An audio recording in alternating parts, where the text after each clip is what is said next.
Okay. And hi, everybody. Welcome to another edition of Wax at Night. This is by far my favorite day of the week to do the show. It's Tuesday night basketball. Thursday night we do football. Sunday night we do baseball. I really do like the baseball show. But this is pretty much why I started doing Wax at Night for the basketball, because I'm chasing Jordans with you. So I saw back in January, February that the ESPN was going to be doing The Last Dance, which is that documentary that's airing. It's supposed to air in July. So I started buying boxes of like Fleer 89 basketball, thinking I was going to find some Jordans. Then they moved up the timeline. The Jordan market has just taken off. And so what we're going to be looking for tonight is Jordans in Fleer 92-93 Fleer Ultra Series 2. I'm still chasing the Jordan bat. Can you show them the batting practice card? Because that card is trading for like $300 or $400 right now, PSA 10. Looking for the Jordan batting practice card from Upper Deck 91. This is a short print card, and it's considered the first baseball card of Michael Jordan. 91-92 inaugural edition of Upper Deck basketball. And then I've got some 1990 Fleer basketball, some 89. And if you show them, there's the three. Tanya's my photo person. Tanya's an amazing woman. We just had a little baby girl, and Tanya still tapes for me. Can you show them Nora? You might hear the baby Nora here in the background in a little bit. That is the lovely baby Nora. You might hear my son Remy. It's a family show, so it's A-okay. We got some Fleer 1990 basketball, but if you show them the three, it's Magic Johnson, Larry Bird, and Jordan PSA 10s. I've got that trifecta, not graded out. I got to get all these cards graded, but we found that here in the Fleer 1990. We've got the Fleer 89 basketball, which, can you show them the $1,700 sticker? That is an amazing card. I've got several of those, and so I got to get them, of course, graded out. And then crisis averted, my friends. Let me tell you something. So this is the actual second run through of Wax at Night. We stopped halfway through because the lovely and beautiful baby Nora was having none of our taping. And so we had to start over. But it's good because I didn't catch this. I don't know if I should bring it in or you should come closer, but right up here through the wax, you can see the Bulls. Now that could be any Bull. That could be a John Paxson. That could be a Scottie Pippen. But I need to find out if it's a Michael Jordan, because if that's Michael Jordan on the top of this yellow wax pack, let me tell you, my friends, this pack is worth a tremendous amount of money, because I missed it. If you remember last basketball's Wax at Night, there was a Jordan sticker right on the back. And can you show them that pack?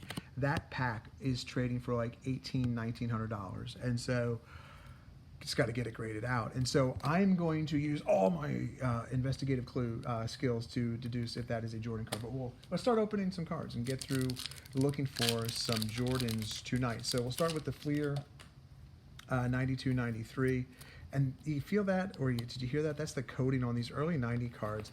They kind of become bricks after a while. So look, even though it says rookie Lee Mayberry, it's all about the Jordan here, and for me in these sets. And so, wow, you see how they're sticking right. Oh, you felt that, Otis Thorpe. So you just pray that we don't find the Jordan in this set, and it's sticking, and then it ruins the finish. And then when we go to get it graded out, it gets knocked down. PSA 10 Gem Mint is what we are really after. No Jordans there. We'll do one more pack of these. And so I continually get asked by people that see me doing the show that have followed my work. So there's a huge stock nerd community that follows me on Twitter. And so what is awesome about that is they keep asking me, hey, why do you do sports cards? I'm like, this is the easiest way to get your children looking at investing. And it's grandmom's downstairs watching the kids right now. Did not put her phone on mute. Okay, so getting your kids involved in investing with sports cards, if they're interested in sports cards, it's a lot easier to teach them the velocity of money, about supply and demand, the liquidity of a marketplace like eBay, than it is to you can buy them shares of stock, and that's great, but they're not going to appreciate that till much later. And even if they're into it, the tangibility of a sports card, getting it graded, looking at it, being able to flip it, take it to a card store, or just sell it on eBay, it's so many more lessons. And if you can get them involved in stocks like that, that's great. But when I'm the chief investment strategist for an investment firm in Dallas. I used to work for William O'Neill at Investors Business Daily, and I'm telling you, one of the top questions I was always asked, no matter where I was on the road, was how do I get my children to love stocks like I do, or how to get them involved with investing? And I always came back to my love of sports cars, and I've gotten so much positive feedback over the years. That's why I direct you in this regard. And then I believe in the tangibility. You need a cough, Tanya? No? My camera person? Tanya's an amazing woman. Gave birth to Nora, taped an edition of Wax at Night the next night. Iron Man, Iron Woman. Maybe quite the next night. 2 nights later? Sunday. Nora was born on Friday, and you were right behind the camera on Sunday, because that's Tanya's dedication. Do you need a drink? No? I'll be okay. So, Darren Dalton, Dutch. God, I love Darren Dalton. He is not with us anymore. Ken Griffey Sr., at the time him and Ken Griffey Jr. played together. So, still looking for the Jordan baseball card. So, I believe Sammy Sosa, we're going to put that aside. I'm curious. I believe he was a Ranger first, before he was a White Sox. Will Cardero, Dave Hansen. So no Jordans yet. So I believe in the tangibility of money. We'll go to the upper decks. We're going to save the Fleers here for last, because these are the heavy hitters in my opinion. And so when you have a 401k or IRA and you just keep adding to it, nothing wrong with that, but oftentimes you paper over your mistakes. It becomes blasé, just numbers on a screen. So in the taxable accounts, I took, with Tanya, it's BJ Armstrong, not Michael Jordan, I took the money we make from trading and investing, and we built this. You see our boards displayed every video. We do the cards on top of them. This is Fifth and Cherry. We make the world's only forever cutting board, and what we mean by that is they're refinished for life for free. It's the perfect gift for Mother's Day, Father's Day, and why I say that is because it's a lineage. So if you have, that Dikembe Mutombo trades for $10 on the old interwebs. So if you have a loved one that you're baking with, say you have a Nora, in a couple years that you start baking with, or Remy, who is my 3-year-old that my grandmother occasionally will cook with, and they're using this cutting board.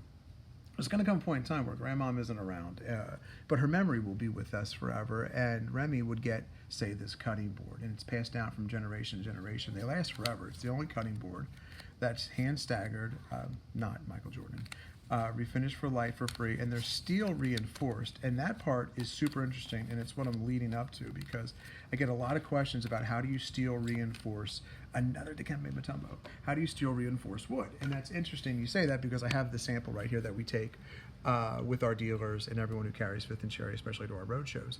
And so you can see the hand staggering of the end grain cherry right here, and it's all hand clamped and glued. And so what that does is give you a stable base. These boards don't warp or separate because of the way they're hand staggered and glued by hand, not machine made. But right here, this is the secret, right? Well, it's not really a secret, but we're the only ones in the country and the only ones in the world and China that actually do this part right here. That's a steel pin that goes through every layer of end grain cherry. So what you end up with is a board that won't warp and it won't delaminate. And these boards are virtually indestructible, and they're the best surface for your knives. End grain cherry and maple are the best surfaces for your knives. You have high-end knives, you want to be cutting on end grain. Don't be cutting on don't be cutting on oak or walnut. They're too hard. Teak is toxic. Look up the words teak. Is teak toxic? And you will see the toxicity of teak. Stop cutting on it, please. And then the softer woods like acacia is garbage. It's like plastic. Everyone has a plastic cutting board. Hell, we do. We don't use it anymore, but it looks like a murder scene where the food stains are in it. Yeah, it's because of the softness of the material, and there's woods like that, like gum trees is a cheap inferior wood, just like acacia is, and that plastic stains because you can't get it clean.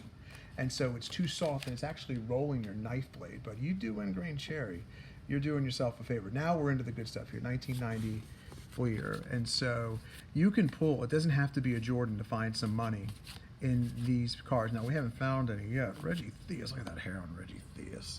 Star of NBC's, I believe, Saturday morning television. Xavier McDaniel, Todd Murphy, Fat Lever. That David Robinson card is not a bad pull from the 1990 Fleer. So getting back to the boards, I would love it if you took a moment and went to fifthandcherry.com, and there I would love it if you went to the About Us page. You will see the story of how those boards are built, why we build them with these serial numbers, which are individual to each board, and why it means so much for us, for you to have one of these. These boards, they will be in your family forever. If you cook or bake or know someone who cooks, barbecues, or bakes, Will Perdue, not Michael Jordan, Kurt Rambis, when you give them this gift, they will know absolutely in their hearts how much you love them. It's the way they're packaged. And then while you're on fifthandcherry.com, I used to be 60 pounds heavier. Now, I was still handsome, but I was just 60 pounds heavier. There is a blog I wrote about how I lost 60 pounds, but I did it eating pizza. Can you show them that blog? Or did I delete it? I might have deleted it. Oh, I did. I delete it? No, I didn't. And so, if you want that recipe for the pizza, I love Patrick Ewing cigar. I really thought we pulled the Jordan. Well, it's Patrick Ewing. If you want that recipe, just go. Oh, Scottie Pippen, man, I'm getting bulls. I'm just not getting V1. That's a good Scottie Pippen pull. We'll put that aside. Mark West, Jack Sigma, Bill Rasmussen, Terry Teague, John Williams, Carl the Mailman. I'm going to set him aside. I don't think it's worth that much. But we're down here to our last. We might do a bonus pack. I got some Skybox over here. In an effort to find a Jordan. But that pizza recipe is fantastic. And I think I'll write another blog. Tanya makes keto. Oh my gosh, who is this? Dale Ellis. I thought we did it again. It's the top card, but it's Dale Ellis, not Michael Jordan. How can you tell from the back? There's no name on the back. Oh, right here. Great question. It's really small, super duper small print. Oh, you're not going to see it up to the back of the pack. No, it's hard. The Jordan, I think I could have seen. I wasn't even trying. I guess that's what my Kelly Tripucka, what a last name. Charles Barkley. Rick Smits, John Stockton. Tanya makes these keto bagels, and they are fantastic. I actually like them better or more than I like. I'm going to keep that Irvin Johnson out there. I like them more than regular bagels, and that's just not the keto in me talking. That is legitimate. They are awesome, and I do it with this. What's the butter that we use? Not Kerrygold? Kerrygold. Oh, the Kerrygold salted. Something else. And I love Tom Chambers, not Michael Jordan. Boy, I got so stoked that Joe Barry Carroll that we had another Michael Jordan there. But look, if you go to fifthandcherry.com, we ship for free, and then they're refinished for free, and then we send it back to you for free. I would just find out about our story, because I just love it when you email me and go, wow, I didn't realize you were in the military, or I didn't realize that much went into a cutting board. It means the world to me that you just take a chance and go to our site and look at what we're doing. Tell you what, let's do, Tanya, I'm not doing really well picking packs. Pick a pack, pick 2 packs real quick. We'll see if we can find anything Jordan related from this Skybox. These are 1990 Series 1 Skybox inaugural edition. And I'm a sports card geek here, and I find this part fascinating. So when you see the back here, these are from 1990, so innovative stats. Special NBA scouting computer lets you compare each player with the average of all players at his position. See how a player might have played if he played all 48 minutes of the game. Listen, this is cool stuff, man. If you're a kid, you got like a 7-year-old, an 8-year-old kid, you start reading the back of the cards with them, talking about math and all that other good stuff. I don't know. Maybe I'm just too much of a geek about this, but I love that kind of thing. And then the back of the sports cards are for 87 Topps Baseball. We'll do that on Sunday. They are awesome. You know, that Reggie Miller, when was he drafted? Let's set it aside. That is not his rookie card. Jack Haley, Scotty Skiles, Derek Smith. Blob? Is that really? Okay, last pack, and then I will update you. Is this a Jordan? If I bring it closer, is there any way to? It's behind the green. Yeah, we gotta get some kind of special light. Did you do that on purpose? Man, if that's Jordan, stand back. Craig Elo, Brian Shaw, Mark Aguirre, Tom Tolbert, Theodore Edwards, the Chief. Ed Neely is not Michael Jordan. Stuart Gray, Sam Michael, Greg Kite, Danny Ferry. Rookie card, Danny Ferry? Say what? Rory Sparrow. Can I do one more pack? Can I? Please? She says, yes, I can. I pull out the last Upper Deck 91 baseball, looking for the short print Michael Jordan that trades for somewhere between $300 and $400 on eBay. It's got to be a PSA 10, though. Here we go. DJ Dozier. Wow, I think he was was DJ Dozier a running back for Penn State? No, first it was John Elway, Deion Sanders. Now comes DJ Dozier, the fourth first round draft choice. Well, yeah, this was the running back for Penn State in the. God, look at my knowledge there. God, handsomeness, smarts, certain things, not everything. John Olerud, Craig Biggio. No, not his rookie card. Jose Uribe, Gary Shetfield, Von Hayes. This is a pack I haven't pulled before. These names are different from all the other ones I've pulled. Joe McGrain, Bob Kipper. There's still hope. Lee Stevens, Mike Scott. Second to last card. Jim Eisenreich. So no Michael Jordans.